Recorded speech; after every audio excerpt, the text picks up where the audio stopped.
Les images suivantes montrent l'un des moments les plus rares jamais filmés. On y voit ce qui ressemble à un immense étang frémissant, avec des milliers de têtards rassemblés au bord, fixant une catastrophe qui s'approche. L'eau de leur étang s'assèche rapidement et la seule issue est de traverser. Pour eux, c'est une immense étendue de boue à traverser pour atteindre l'autre étang, tandis que les petits amphibiens impuissants se tortillent au bord. Leur père est déjà dehors et il a un plan. Peu après, c'est Dochelestueo. Cette grenouille grosse comme un ballon de football creuse avec ses puissantes pattes. Après des heures de lutte acharnée, il parvient enfin à creuser un passage entre les deux étangs, ouvrant un chemin et s'élance, montrant la voie d'avec des milliers de ses petits derrière lui. On dirait le summum de la parentalité, non ? Dommage, c'est à peu près tout ce qu'il fera comme père. Parce que quelques instants plus tard, lorsqu'il a faim, ou peut-être simplement qu'il s'ennuie, il y a de fortes chances qu'il finisse par manger ces mêmes petits. Il mangera n'importe quoi d'ailleurs, tout ce qu'il peut faire rentrer dans cette énorme bouche inquiétante. Serpents, reptiles, insectes, oiseaux, autres amphibiens, ses frères, rivaux ou jouets en captivité, voilà le mangeur vorace et inquiétant. La grenouille taureau africaine.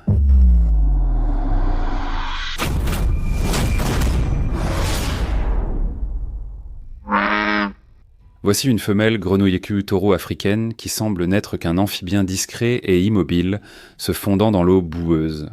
En ce moment, elle était l'œil du cyclone car elle vient tout juste d'entrer dans un étang. L'étang est trop rempli de mâles géants, au cou épais, et extrêmement excités, qui forment un cercle serré au centre et se préparent à une bataille pour gagner le droit d'être choisi comme son partenaire.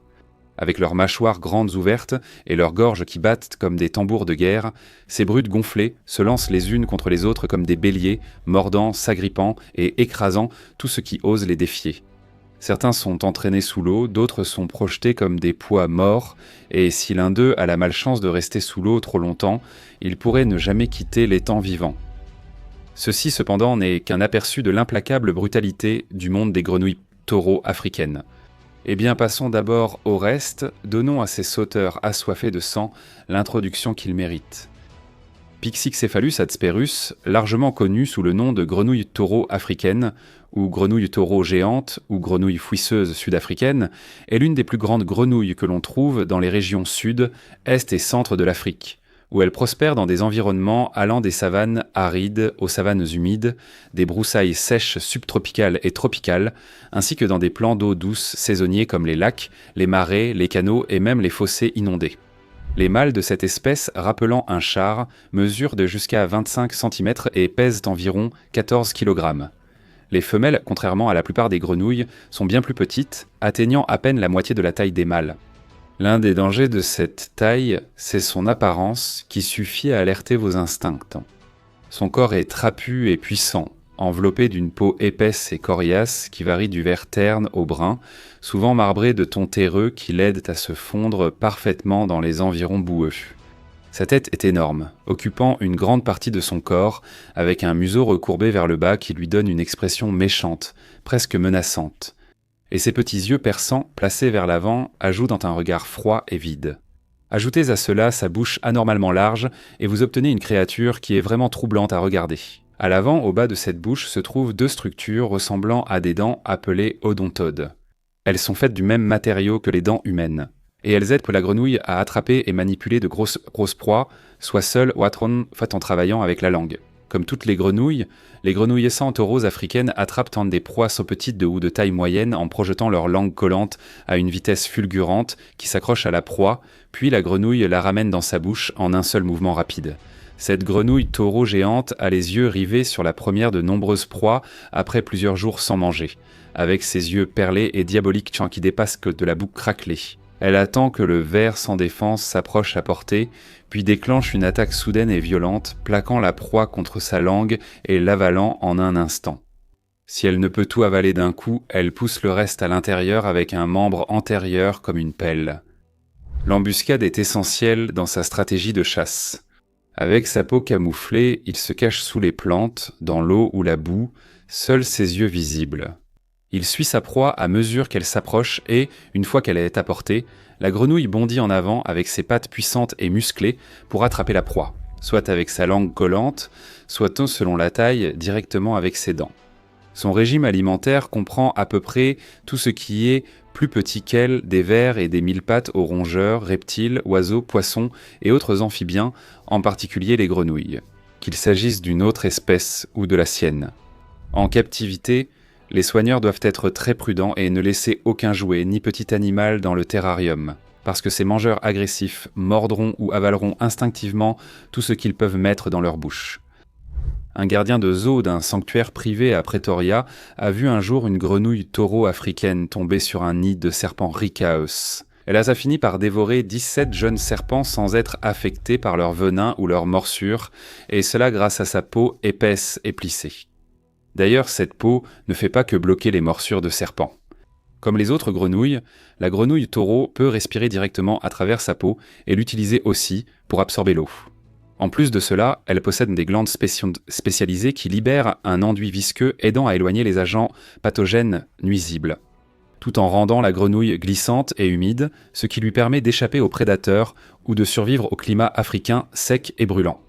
Cependant, pendant le pic des étés arides, lorsque les précipitations deviennent quasi inexistantes et que la chaleur devient extrême, cette peau humide seule ne suffit pas à maintenir le Pixicéphalus vivant. C'est pourquoi cet amphibien ingénieux adopte une tactique de survie appelée estivation, ou dormance en termes plus simples. Pour y parvenir, la grenouille creuse un terrier avec ses pattes arrière puis perd sa peau en couches, formant une carapace durcie autour de son corps. Connue sous le nom de cocon, cette armure fait chuter son métabolisme à presque zéro et retient chaque goutte d'eau, permettant à la grenouille du sang de rester enfouie, immobile, pendant jusqu'à 8 mois d'affilée. Lorsque les pluies arrivent enfin et que l'humidité revient sur la terre craquelée et stérile, les cocons s'adoucissent et, un à un, des milliers de ces grenouilles teintes en dormance émergent de sous le sable. On dirait la résurrection d'une armée morte qui se relève pour chasser à nouveau et ramener le chaos. Une autre chose qu'une bonne averse déclenche, c'est le début de leur saison de reproduction. Lorsque l'eau de pluie s'accumule dans des flaques peu profondes, des fossés et de petits bassins temporaires, elle crée des lieux de reproduction idéaux pour ces amphibiens primitifs. Plusieurs grenouilles mâles se rassemblent dans ces mares peu profondes, formant un groupe serré au centre. Chacun lutte pour se rapprocher du centre, défiant les autres sur son chemin, se battant, luttant et, dans certains cas, tuant et mangeant carrément ses rivaux pour s'imposer comme le mâle dominant. La femelle s'approche alors du groupe, nageant discrètement sous la surface de l'eau. Elle ignore les mâles petits ou battus et ne s'approche que de celui arrivé au centre. Après l'accouplement, la femelle pond 3000 à 4000 œufs au bord de l'étang et les confie au mâle pour surveillance. Les têtards éclosent 2 jours plus tard. Au départ, ils mangent plantes, insectes, vivants ou morts, et tout ce qui bouge près d'eux, même leurs frères et sœurs. Mais à mesure qu'ils grandissent, leur faim grandit aussi. Bientôt, ils deviennent de véritables carnivores. Moins de 3 semaines après l'éclosion, la métamorphose débute et la jeune grenouille mue pour la première fois, quittant son ancien corps, complètement renouvelé. Ce processus se répète toute sa vie. Elle atteint la taille d'un ballon de football, dépasse son ancienne peau, puis mue de nouveau. Et étant le mangeur vorace qu'il est, le crapaud taureau africain ne laisse pas cette peau se perdre. Il la mange aussi, selon qu'il parvienne à survivre au fait d'être dévoré par ses propres frères et sœurs, ou pire, par son propre père. Un crapaud taureau africain qui atteint l'âge adulte peut vivre au moins 20 ans dans la nature, et jusqu'à 45 ans en captivité. Facile à entretenir, cet animal est souvent gardé comme animal de compagnie exotique et servi comme mets délicat dans certains pays africains. Heureusement, bien que les humains puissent les manger, eux ne nous mangent pas. Ils mordent fort s'ils sont provoqués ou poussés à bout, surtout au niveau des doigts, et peuvent facilement déchirer la peau et faire saigner avec leurs dents pointues orientées vers l'avant. Alors évitez peut-être de jouer à écraser des fourmis avec votre grenouille taureau de compagnie, comme vous allez le voir, elles prennent ce jeu un peu trop au sérieux. Des milliers naissent presque tous les 2 jours. Leur population reste stable et continue de croître, ce qui les place dans la catégorie préoccupation mineure sur la liste rouge de l'Union internationale pour la conservation de la nature des espèces menacées. Donc oui, ils ne vont pas disparaître de sitôt, ce qui est une excellente nouvelle pour l'écosystème.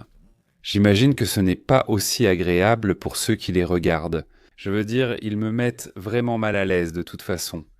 Partagez vos impressions sur le monde étrange du Pixicéphalus adspersus et à bientôt dans la prochaine vidéo.